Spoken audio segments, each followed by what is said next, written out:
ಕುರಿತು ಚರ್ಚೆ. ಸೊ ರಾಹುಲ್ ಗಾಂಧಿ ಭೇಟಿಗೆ ಮುಖ್ಯಮಂತ್ರಿ ಡಿ ಕೆ ಶಿವಕುಮಾರ್ ಅವರು ಹೋಗ್ತಿದ್ದಾರೆ. ದೆಹಲಿಯ 10 ಜನಪಥ್ ಮಾರ್ಗದಲ್ಲಿರುವಂತಹ ರಾಹುಲ್ ಗಾಂಧಿ ನಿವಾಸ. ಸೊ ನಾಗೇಂದ್ರ ವಿಚಾರ ಸೇರಿ ಮಹತ್ವದ ವಿಚಾರಗಳನ್ನ ಕುರಿತು ಚರ್ಚೆಯನ್ನ ಮಾಡಲಿದ್ದಾರೆ ಡಿ ಕೆ ಶಿವಕುಮಾರ್.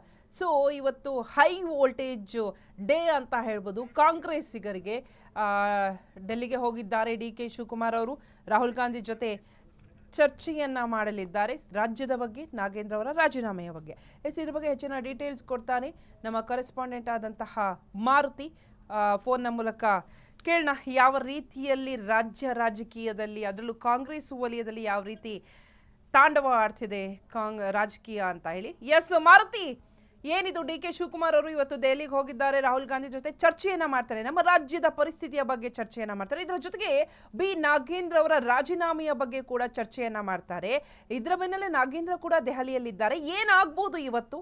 ನಾಗೇಂದ್ರ ರಾಜೀನಾಮೆಯನ್ನ ಕೊಡ್ತಾರಾ ಓವರ್ ಆಲ್ ಹೇಳೋದಾದ್ರೆ? ಶಿಲ್ಪಾ, ವಾಲ್ಮೀಕಿ ನಿಗಮದಲ್ಲಿ ಹಗರಣದಲ್ಲಿ ನಾಗೇಂದ್ರ ಅವ್ರಿಗೂ ಭಾಗಿಯಾಗಿದ್ರು. ಅವ್ರನ್ನ ಸಚಿವ ಸ್ಥಾನ ಭಾಗಿಯಾಗಿದ್ರು ಎಂಬ ಕಾರಣಕ್ಕಾಗಿ ಅಥವಾ ಅವ್ರ ಮೇಲೆ ಆರೋಪ ಬಂದ ಕಾರಣಕ್ಕಾಗಿ ಹಿಂದೆ ಸಿಎಂ ಆಗಿದ್ದಂತ ಸಿದ್ದರಾಮಯ್ಯವರು ಅವರ ಸಚಿವ ಸ್ಥಾನದಿಂದ ಕೆಳಗಿಳಿಸ್ತಾರೆ.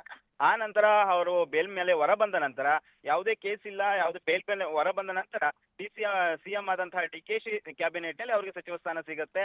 ಅದನ್ನ ರಾಜೀನಾಮೆ ಕೊಡ್ಬೇಕು ಅಂತ ಆಗ್ರಹಿಸಿ ಈಗಾಗಲೇ ಬಿಜೆಪಿಯವರು ಪಾದಯಾತ್ರೆ ಅದಕ್ಕೆ ಹಮ್ಮಿಕೊಂಡಿರೋದು, ಅಂದ್ರೆ ಬಳ್ಳಾರಿಗೆ ಪಾದಯಾತ್ರೆ ಹೋಗೋದಕ್ಕೆ ಹಮ್ಮಿಕೊಂಡಿರೋದು. ಇದರಿಂದ ಪಕ್ಷದ ಮೇಲೂ ಸಾಕಷ್ಟು ಡ್ಯಾಮೇಜ್ ಆಗುತ್ತೆ, ಸಂಕಷ್ಟ ಪಕ್ಷಕ್ಕೂ ಬರುತ್ತೆ, ಮತ್ತೆ ಕಾರ್ಯಕರ್ತರು ಕೂಡ ಸಾಕಷ್ಟು ಚರ್ಚೆಗಳು ಶುರು ಆಗುತ್ತೆ ಅನ್ನೋ ಕಾರಣಕ್ಕೋಸ್ಕರ ನಾಗೇಂದ್ರ ಅವರೇ ಸ್ವತಃ ತಾವೇ ರಾಜೀನಾಮೆ ನೀಡುವುದಾಗಿ ಸಿಎಂ ಬಳಿ ಚರ್ಚೆ ಮಾಡಿದ್ರು ಅನ್ನೋ ಚರ್ಚೆ ಈಗ ಸದ್ಯಕ್ಕೆ ಇರುವಂತದ್ದು. ಇನ್ನೊಂದ್ ಕಡೆ ಇವತ್ತು ಹೈಕಮಾಂಡ್ ನಾಯಕರಾದಂತಹ ರಾಹುಲ್ ಗಾಂಧಿ ಅವ್ರನ್ನ ಭೇಟಿ ಆಗೋದಕ್ಕೆ ನೇರವಾಗಿ ಸಿಎಂ ಅವರು ಹೋಗಿರೋದು. ಅಂದ್ರೆ ಒಂದ್ ಕಡೆ ಸಚಿವ ಸ್ಥಾನದ ಸಚಿವ ಸಂಪುಟ ಒಂದಷ್ಟು ಅದಲು ಬದಲು ಆಗುತ್ತೆ, ಅದ್ರ ಬಗ್ಗೆ ಕೂಡ ಚರ್ಚೆ ಆಗುತ್ತೆ. ಇನ್ನೊಂದ್ ಕಡೆ ಪ್ರಮುಖವಾಗಿ ವಿಚಾರ ಇರುವಂತದ್ದು ನಾಗೇಂದ್ರ ಮುಂದುವರ್ಸಿದ್ರೆ ಬಿಜೆಪಿ ಅವರು ಪ್ರತಿಭಟನೆ ಹಮ್ಮಿಕೊಂಡಿರೋ ಬಗ್ಗೆ ಏನೆಲ್ಲ ಆಗಬಹುದು ಅದ್ರ ಬಗ್ಗೆ ಒಂದು ಕ್ಲಾರಿಟಿಯನ್ನ ರಾಹುಲ್ ಗಾಂಧಿ ಅವರಿಗೆ ಸಿಎಂ ಆಗಿರುವಂತಹ ಡಿ ಕೆ ಶಿ ಅವರು ಕೊಡ್ತಾರೆ.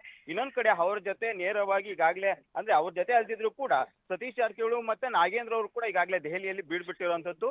ದೆಹಲಿಯಲ್ಲಿ ಸಾಕಷ್ಟು ವಿಚಾರಗಳ ಬಗ್ಗೆ ಕೂಡ ಅವರು ಚರ್ಚೆ ಮಾಡ್ತಾರೆ.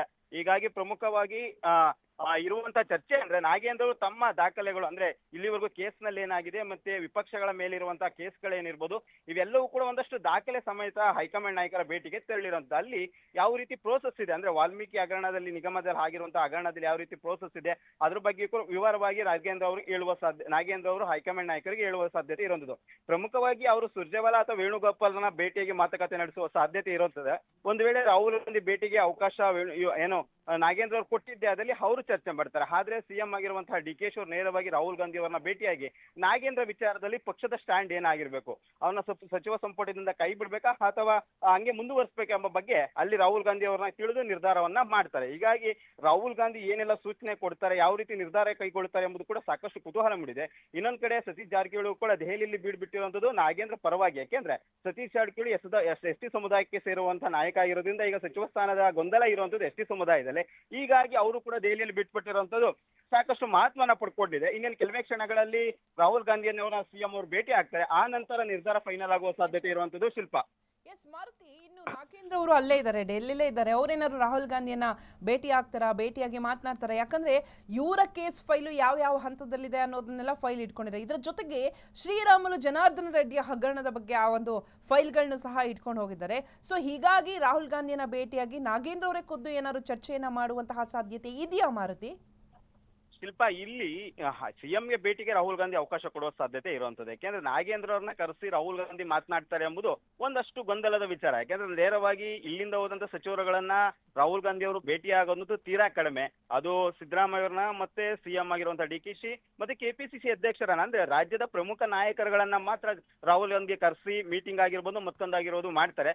ಬಟ್ ನಾಗೇಂದ್ರ ವಿಚಾರ ಸ್ಪೆಷಲ್ ಆಗಿರೋದು ಒಂದ್ ವೇಳೆ ಅವಕಾಶ ಕೊಡಬಹುದು. ಯಾಕೆಂದ್ರೆ ನಾಗೇಂದ್ರ ಕೂಡ ತಮ್ಮ ವರ್ಷನ್ ಏನಾಗ್ತಿದೆ, ನಮ್ಮ ಕೇಸ್ ನಲ್ಲಿ ಏನೇನಾಗ್ತಿದೆ ಅಂದ್ರೆ ವಾಲ್ಮೀಕಿ ನಿಗಮದ ಹಗರಣದಲ್ಲಿ ತಮ್ಮ ಕೇಸ್ ನ ಪ್ರೋಸೆಸ್ ಯಾವ ರೀತಿ ಇದೆ ಅದ್ರ ಬಗ್ಗೆ ಮಾತಾಡ್ಬೇಕು ಅಂತ ಅವಕಾಶ ಕೇಳಿದ್ರೆ ಒಂದು ಅವಕಾಶ ಕೊಡಬಹುದು. ಮತ್ತೆ ಅದೇ ರೀತಿ ಜನಾರ್ದನ್ ರೆಡ್ಡಿ ಆಗಿರ್ಬೋದು ಮತ್ತು ಶ್ರೀರಾಮುಲ್ ಮೇಲೆ ಇಲ್ಲಿವರೆಗೂ ಯಾವ ರೀತಿ ಆರೋಪಗಳಿವೆ ಅದ್ರ ಬಗ್ಗೆ ಕೂಡ ಒಂದಷ್ಟು ದಾಖಲೆಗಳನ್ನ ತೆಗೆದುಕೊಂಡೋಗಿ ಅವ್ರ ಮುಂದೆ ಇಡ್ತಾರೆ. ಒಂದ್ ವೇಳೆ ಕಾಂಗ್ರೆಸ್ ಸಚಿವ ಸ್ಥಾನ ಮುಂದುವರಿಸಬೇಕು ಅಂದ್ರೆ ನಮಗೂ ಒಂದು ಪಾದಯಾತ್ರೆ ಕುಡಿ ಅಂತ ಅವಕಾಶ ಕೇಳ್ತಾರೆ ಎಂಬ ಚರ್ಚೆ ಕೂಡ ಇರುವಂತದ್ದು. ಅಂದ್ರೆ ಬಿಜೆಪಿ ಏನ್ ಪಾದಯಾತ್ರೆ ಮಾಡ್ತಿದ್ದಾರೆ ನಾಗೇಂದ್ರ ರಾಜೀನಾಮೆ ಆಗ್ರಹಿಸಿ, ಅದೇ ರೀತಿಯ ಪ್ಲಾನ್ ಅನ್ನ ಕಾಂಗ್ರೆಸ್ ಕಡೆಯಿಂದಲೂ ಕೂಡ ನಡೀತಿದೆ ಎಂಬುದು ಚರ್ಚೆ. ಅಂದ್ರೆ ಅವ್ರು ಏನ್ ಪಾದಯಾತ್ರೆ ಮಾಡ್ತಿದ್ದಾರೆ ಅದೇ ರೀತಿ ನಾವು ಕೂಡ ಜನಾರ್ದನ್ ರೆಡ್ಡಿ ಮತ್ತೆ ಅದೇ ರೀತಿ ರಾಮುಲು ವಿರುದ್ಧವಾಗಿ ಒಂದು ಪಾದಯಾತ್ರೆ ಮಾಡುವ ಚರ್ಚೆ ಕೂಡ ಹೈಕಮಾಂಡ್ ಮಟ್ಟದಲ್ಲಿ ಇದೆ ಎಂಬುದು ಈಗಿನ ಸದ್ಯದ ಕಾಂಗ್ರೆಸ್ ನಲ್ಲಿರುವಂತಹ ಚರ್ಚೆ. ಆದ್ರೆ ಅದು ಫೈನಲ್ ಆಗುತ್ತಾ ಅಥವಾ ರಾಹುಲ್ ಗಾಂಧಿ ಇದೆಲ್ಲವೂ ಕೂಡ ಅವಕಾಶ ಕೊಡ್ತಾರೆ ಎಂಬುದು ಕೂಡ ಕಾದು ನೋಡ್ಬೇಕು.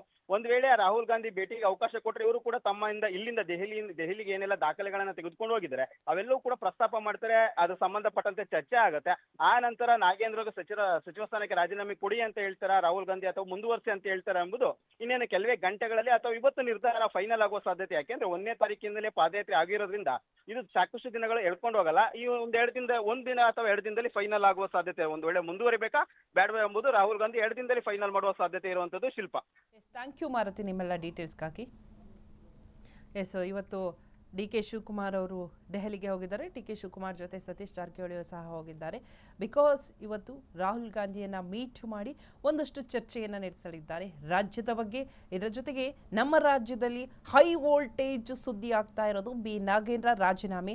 ಸೊ ಬಿ ನಾಗೇಂದ್ರ ರಾಜೀನಾಮೆಯನ್ನು ಕೊಡಲೇಬೇಕು ಅಂತ ಬಿಜೆಪಿಯವರು ಪಟ್ಟು ಹಿಡಿದು ಪಾದಯಾತ್ರೆ ಮಾಡೋಕೆ ರೆಡಿಯಾಗಿದ್ದಾರೆ. ಇನ್ನು ಪ್ರೊಟೆಸ್ಟ್ ಮಾಡಿದ್ದಾರೆ.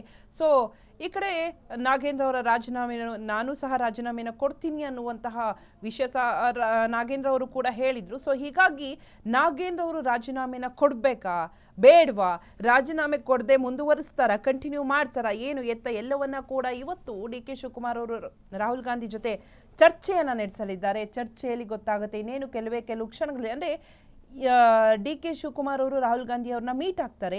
ಇವತ್ತು ಭೇಟಿಯಾಗಿ ಚರ್ಚೆಯನ್ನು ನಡೆಸ್ತಾರೆ. ಇವತ್ತು ಅಥವಾ ನಾಳೆ ಒಳಗೆ ಗೊತ್ತಾಗುತ್ತೆ ನಾಗೇಂದ್ರ ಅವರು ರಾಜೀನಾಮೆಯನ್ನು ಕೊಡಬೇಕಾ ಬೇಡವಾ ಏನು ಎತ್ತ ಅಂತ. ರಾಹುಲ್ ಗಾಂಧಿ ಅವರು ಸಹ 2 ದಿನದ ಒಳಗೆ ಈ ಒಂದು ನಿರ್ಧಾರವನ್ನು ತಿಳಿಸುವಂತಹ ಸಾಧ್ಯತೆ ಕೂಡ ಹೆಚ್ಚಾಗಿದೆ. ಇನ್ನು ಡಿ ಕೆ ಶಿವಕುಮಾರ್ ಹಾಗೆ ಸತೀಶ್ ಜಾರಕಿಹೊಳಿ ಅವರ ಬೆನ್ನಲ್ಲೇ ಬಿ ನಾಗೇಂದ್ರ ಅವರು ಕೂಡ ದೆಹಲಿಗೆ ಹೋಗಿದ್ದಾರೆ. ದೆಹಲಿಗೆ ಹೋಗಿ ಅಲ್ಲಿ ಖಾಲಿ ಕೈಲಂತೂ ದೆಹಲಿಗೆ ಹೋಗಿಲ್ಲ, ಇವರ ಕೇಸ್ ಫೈಲ್ಗಳನ್ನ ಇಟ್ಕೊಂಡೋಗಿದ್ದಾರೆ. ದೆಹಲಿಯಲ್ಲಿ ಇನ್ನೂ ಮುಗಿಯದ ಸಚಿವ ಸಂಪುಟ ಕಸರತ್ತು. ಸರ್ಕಾರ ಟೇಕ್ ಆಫ್ ಆದ್ರೂ ಮುಗಿಯದ ಸಂಪುಟ ಗೊಂದಲ. ಕ್ಯಾಬಿನೆಟ್ ರಚನೆ ವೇಳೆ ಆಗಿರುವ ಎಡವಟ್ಟಿನಿಂದ ಗೊಂದಲ. ಸಂಪುಟಕ್ಕೆ ಎಂಟ್ರಿ ಕೊಡಲು 3 ರಿಂದ 4 ಶಾಸಕರಿಂದ ಭರ್ಜರಿ ಲಾಬಿ. ಕುತೂಹಲ ಕೆರಳಿಸಿದ CM D K Shivakumar Delhi ಯಾತ್ರೆ. ಇವತ್ತು ದೆಹಲಿಗೆ ಹೋಗಿರೋದು ಡಿ ಕೆ ಶಿವಕುಮಾರ್ ಅವರು ಸಿಕ್ಕಾಪಟ್ಟೆ ಕುತೂಹಲ ಕ್ರಿಯೇಟ್ ಮಾಡ್ತಾ ಇದೆ. ಬಿಕಾಸ್ ಒಂದು ಬಿ ನಾಗೇಂದ್ರ ಅವರದ್ದಾದ್ರೆ ಇವರು ಕ್ಯಾಬಿನೆಟ್ ರಚನೆ ಆದ್ರೂ ಕೂಡ ಅಂದ್ರೆ ಈಗ ಸಂಪುಟ ರಚನೆ ಆದ್ರೂ ಇಲ್ಲಿ ಗೊಂದಲಗಳು ಸಂಪುಟದಲ್ಲಿ ಮುಗ್ದಿಲ್ಲ. ಯಾರಿಗೆ ಕೊಡ್ಬೇಕು, ಯಾರಿಗೆ ಬಿಡ್ಬೇಕು, ಯಾರಿದು ಯಾರದು ಅಂತ ಹೇಳ್ಬಿಟ್ಟು ಇನ್ನು ಶಾಸಕರು ಕೂಡ 3-4 ಶಾಸಕರು ಕೂಡ ಲಾಬಿಯನ್ನ ನಡೆಸ್ತಾ ಇದ್ದಾರೆ. ಸೊ ಸರ್ಕಾರ ಬಂದಿದೆ, ಡಿ ಕೆ ಶಿವಕುಮಾರ್ ಅವರ ಸರ್ಕಾರ ಬಂದಿದೆ. ಸರ್ಕಾರ ಬಂದು 3 ರಿಂದ 4 ತಿಂಗಳಾದ್ರೂ ಕೂಡ ಸಂಪುಟ ಕರೆಕ್ಟ್ ಆಗಿ ರಚನೆ ಆಗ್ತಿಲ್ಲ. ಸಂಪುಟದಲ್ಲಿ ಸಾಕಷ್ಟು ಗೊಂದಲಗಳಿದೆ. ಇವತ್ತು ಇದೇ ಗೊಂದಲನ್ನ ಇಟ್ಕೊಂಡು ರಾಹುಲ್ ಗಾಂಧಿ ಜೊತೆ ಚರ್ಚೆ ಮಾಡೋಕೆ ಡಿ ಕೆ ಶಿವಕುಮಾರ್ ಅವರು ಹೋಗಿದ್ದಾರೆ. ಇವತ್ತು ಆ ಚರ್ಚೆಯಲ್ಲಿ ಏನಾಗುತ್ತೆ ಅನ್ನೋದು ಕಾದ್ ನೋಡ್ಬೇಕಾಗಿದೆ. ಸುದ್ದಿ ಮುಂದುವರಿಯುತ್ತೆ, ಅದಕ್ಕೂ ಮುನ್ನ ಸ್ಮಾಲ್ ಬ್ರೇಕ್.